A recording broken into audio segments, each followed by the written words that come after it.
Que o Oruan tá preso, você já sabe, isso eu não tenho a menor dúvida, mas eu quero mostrar para você nesse vídeo como está a situação do Oruan lá no Bangu 3, e o mais impressionante é o que as pessoas mais próximas do Oruan estão fazendo nesse momento. É muito impressionante como quando um bandido ele é preso, como milagrosamente ele vira uma pessoa de Deus. E eu quero mostrar isso para você, e eu vou ainda nesse vídeo mostrar alguns pontos importantes sobre essa questão de realmente você ser uma pessoa temente a Deus ou simplesmente você querer passar uma imagem de pessoa que é. Então, para começar o vídeo de hoje, eu quero passar aqui para você essa notícia, que ela diz assim, ó: entenda por que Oruan foi classificado como preso de alta periculosidade. Então agora a gente tem aqui o Oruan na cadeia, espero que ele fique bastante tempo lá na cadeia e não saia, onde a gente tem aqui essa notícia: o rap é condenado pela polícia por associação ao Comando Vermelho e suspeito de usar a residência como abrigo para foragidos. Né? Então, se você não lembra, esse ano mesmo, eu não vou lembrar o mês agora, o Oruan ele foi preso porque ele estava acobertando na casa dele um outro criminoso do Comando Vermelho. Foi preso, ficou pouco tempo, né? E agora nessa semana ele foi preso novamente, acobertando um outro membro do Comando Vermelho, o maior ladrão de carros do Rio de Janeiro, né? E segurança ali de um traficante. Então aqui, ó, pra gente passar rapidamente nessa notícia, eu que acredito que aqui você já sabe, mas caso você não saiba, rapidamente passando aqui por esse ponto, a gente tem Rap Mauro David Oruan, de 25 anos, foi classificado como preso de alta periculosidade pela autoridade do Rio de Janeiro. A definição consta na Guia de Recolhimento de Presos, elaborada pela Delegacia que o documento posiciona no terceiro nível mais alto de risco, em uma escala de 4 graus, usado no sistema prisional do Estado. Segundo a Polícia Civil, a classificação de periculosidade leva em consideração a potência de ameaça à segurança pública e nota, no caso de Oruan, a corporação destacou uma série de fatores que motivaram a identificação. Entre eles estão o fato de ser declaradamente associado ao Comando Vermelho. Então guarde esse ponto aqui, muito importante para o que eu vou mostrar que está acontecendo ali no Instagram da noiva do Oruan. Então aqui, ó, ele é declaradamente associado ao Comando Vermelho, e isso é um fato mesmo, canta hinos do Comando Vermelho em suas músicas, usa a camiseta do Pai em Liberdade, polícia foi atrás dele, subiu lá no Complexo da Penha e falou: quero ver vocês virem para cá, etc. E tudo mais. Então aqui, a gente seguindo, que faz uso de imóvel onde mora, que faz uso do imóvel onde mora para receber foragidos da justiça, que atentou contra a vida de policiais, e não se intimidou ao buscar refúgio na base da facção criminosa em insuflar simpatizantes e a própria quadrilha contra as forças de segurança. Beleza. Seguindo aqui a gente tem a prisão de Oruan aconteceu na última terça-feira, quando o rapper... aqui eles vão resumir o ponto, né, onde aqui fala do adolescente que ele estava... Adolescente não, outro criminoso que ele estava cobertando na casa dele. E casos de presos considerados de alta periculosidade são analisados, e beleza. E aqui a gente encerra a notícia falando ali, né, ele está em Bangu 3, foi deslocado para lá. E aí a gente tem essa segunda notícia aqui, que eu achei impressionante, tipo assim, nossa, vamos nos preocupar aqui com o Marcinho VP, né? Então a noiva dele, do Oruan, falou aqui, ó, detalha a reação de noiva de Oruan, detalha reação de Marcinho VP ao ver prisão do filho. Segundo Fernanda, pai do cantor, não teria gostado de vê-lo sendo acusado de 7 crimes, como se tipo assim, nossa, o pai do Oruan agora descobriu que, nossa, meu filho não era um santo, ele não era só um artista, poxa vida, eu não sabia que ele fazia apologia para a quadrilha que eu comando. Impressionante isso, né? Aí a matéria vem falando aqui o seguinte: Fernanda Valença, que ficou noiva do Oruan ainda este ano, se pronunciou nas redes sociais após a prisão recente do cantor. Ela também comentou sobre a reação de Marcinho VP, apontado como chefe da facção criminosa no Rio de Janeiro e pai de Oruan. Contrariamente aos que muito pensam, meu sogro não se alegra com nenhuma dessas notícias. Ele e minha sogra lutaram incansavelmente ao longo de suas vidas para que seus filhos mudassem o destino da família. No entanto, isso nunca impediu os tormentos psicológicos constantes que eles enfrentaram ao longo do tempo, escreveu Fernando. Então, assim, a culpa do Oruan ter seguido o caminho que ele seguiu na vida é por causa de tormentos psicológicos. Quem será que fez esses tormentos psicológicos? Foi a sociedade, foi a polícia, né? Então agora vem toda essa questão de coitadismo, né? Ele, nossa, foi um coitado, ele se envolver com a quadrilha do pai, nossa, foi com a facção criminosa do pai, ele é só um coitado, né? Começou a cantar músicas que fazem apologia ao crime, ele é só um coitado, ele começou a deixar com que criminosos se escondessem na casa dele, porque ele, na cabeça dele, e até então ele era, né, acima da justiça ali, porque a justiça não podia tocar nele, porque ele era um artista muito conhecido. Então ele, né, os criminosos fugitivos ali da quadrilha do pai iam se esconder na casa dele. Isso tudo foi por acaso, né? Isso não tem nada demais. Como a própria esposa do Oruan falou, foi um absurdo. A polícia entrou em um dia comum na casa dele. Como pode a polícia prender um criminoso num dia comum, né? E o ponto aqui, a verdade é que Oruan está preso hoje porque Renan Santos, MBL, Amanda Vettorazzo começou a bater nessa pauta do crime organizado. Porque até então ele era realmente intocável. O que ele acreditava ser verdade era um fato.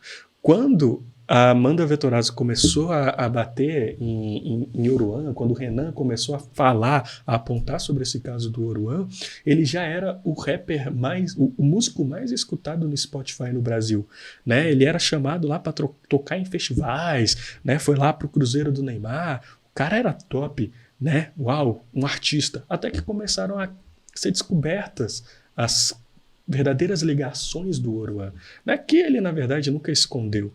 E aí, para a gente concluir esse vídeo aqui, e se você está assistindo até agora, inscreva-se no canal se você ainda não é inscrito, me ajude a bater a meta de 500 inscritos no canal, que agora eu vou entrar aqui num ponto que é o seguinte.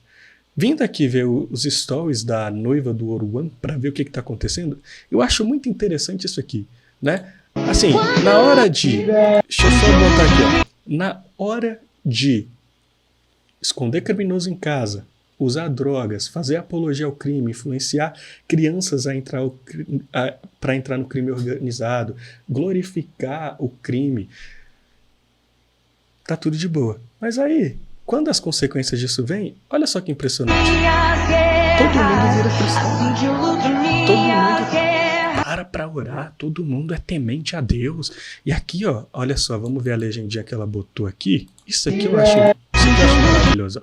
Ela bota aqui, assim que eu luto as minhas guerras. Então, olha só, uma mulher de oração, tá sempre orando. Oruan, acredito que o cara tá todo dia orando, lendo a Bíblia em casa, né, fazendo aquilo que agrada a Deus, né, é muito impressionante. Agora, louvando aqui, ó, colocando versículos e tudo mais, você olha assim, gente, mas que absurdo, são pessoas tão boas, pessoas de Deus, né, estão aqui, ó, buscando a Deus, fazendo vigília, a oração a oração traz o de repente de Deus.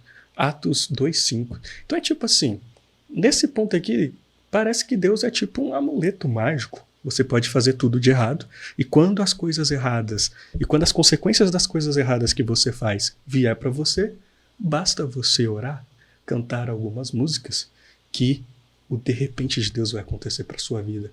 Você não vai precisar pagar nada das consequências das coisas erradas que você faz.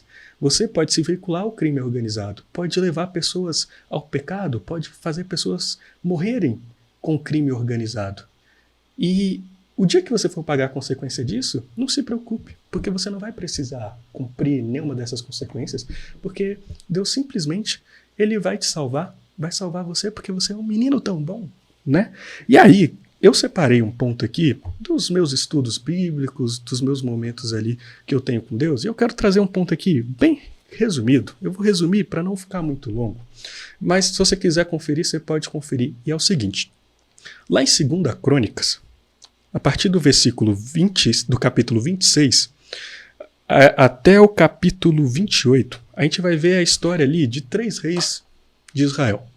Tá? Então são 3 reis da mesma linha, onde você vai ter um primeiro rei, depois o filho desse rei e depois o neto desse primeiro rei. E a gente vê aqui 3 histórias diferentes, 3 ações diferentes. Então, falando do primeiro rei, que é o rei Uzias, ele era o seguinte, ele era um rei que prosperou, enquanto buscou o Senhor. Entretanto, depois que Uzias se tornou poderoso, o seu orgulho provocou a sua queda. Então, lá em 2 Crônicas, capítulo 26, versículos 5 e 16, você vai poder ler um pouco mais sobre esse rei. E aí, o que aconteceu? Esse cara aqui era um cara que, no início da vida dele, do reinado dele, ele buscava Deus, fazia a vontade de Deus. Deus começou a fazer esse cara prosperar. Esse cara deixou com que o orgulho crescesse, tomasse o lugar de Deus na vida dele, e a partir disso começou a queda dele, e consequentemente, como ele é rei, a queda de Israel ali junto. Aí beleza, esse cara morreu, e aí Jotão, que era filho de Uzias, assumiu o reinado. E aqui a gente tem sobre Jotão o seguinte: ele fez o que o Senhor aprova e tornou-se cada vez mais poderoso, pois andava firmemente segundo a vontade do Senhor, o seu Deus. Então lá em 2 Crônicas, capítulo 27, versículo 2 ao 6, você pode ler mais sobre Jotão. E aqui foi um cara que é o seguinte: no início ele buscava Deus, Deus fez ele prosperar, e quando ele prosperou, ele continuou buscando a Deus, fazendo a vontade de Deus. E durante todo o reinado dele, toda a vida dele, ele prosperou, o reino dele prosperou. Então ele foi um cara que buscou fazer a vontade de Deus em toda a vida dele. E aí ele morreu. Depois que ele morreu, o filho de Jotão, que é Acás, e neto de Uzias, assumiu. E aí a gente tem esse resumo aqui, ó. Acás não fez o que o Senhor aprova. Judá havia abandonado o Senhor humilhou Judá por causa de Acás. Mesmo passando por tantas dificuldades, Acás tornou-se ainda mais infiel ao Senhor. Então você pode ler mais sobre Acás em 2 Crônicas, capítulo 28, dos versículos 1, 6, 19 e 22. Lê o capítulo 28 ali. Então aqui a gente tem 3 histórias diferentes. Um cara que começou buscando a Deus, Deus fez ele prosperar, ele se ensoberbeceu e caiu. Um cara que passou a vida inteira buscando a Deus e Deus fez ele prosperar durante a vida toda. E um cara que nunca buscou a Deus, sempre ignorou a Deus e mesmo passando por muita dificuldade, ele não se rendeu ali.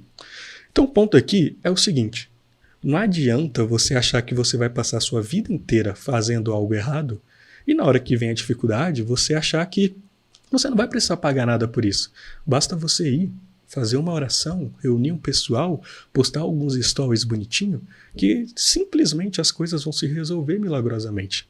O ponto aqui é em que momento você vê, a não ser quando eles estão na cadeia, esses bandidos buscando a Deus, fazendo a vontade de Deus, fazendo com que as pessoas se aproximem mais de Deus. Você não vê isso em momento nenhum. Você não vê isso em momento nenhum. Você vê a todo momento os caras xingando, os caras incitando luta contra a polícia, incitando jovens a fazer, a ir contra a lei, influenciando jovens a entrar pro crime, porque no crime você tem dinheiro, você tem mulher, você tem fama, é tudo muito fácil. Usar drogas, armas, etc. e tal. O tempo inteiro é isso. Então depois essas pessoas elas vão querer usar o nome de Deus para tranquilizar tudo que elas fazem como se elas fossem meros santos, como se não fizeram nada de errado e Deus simplesmente ele é um padrinho mágico que vai resolver todos os problemas. Então assim, eu gravei esse vídeo aqui justamente para mostrar esses pontos do que vem acontecendo nesse momento. Então isso não é a primeira vez que eu vejo acontecendo na internet, quando algum famoso é preso, onde você vê o tempo inteiro o cara fazendo tudo que Deus não aprova, mas na hora que algo de ruim acontece, ele se santifica. E aqui eu quis trazer um pouco da Bíblia, já que eles estão usando a Bíblia aqui para validar esses pontos, que cara, não adianta você achar que você vai viver a sua vida errada para sempre. E em momentos específicos de sofrimento, você vai lá orar, falar com Deus, sem na verdade você ter um verdadeiro relacionamento com o Senhor. Então, para esse vídeo não se estender mais, que ele já está longo, se inscreva no canal, se você ainda não é inscrito, me ajude a bater a meta de 500 inscritos. E deixe seu gostei, deixe seu comentário aí, o que você achou do vídeo, e até o próximo vídeo.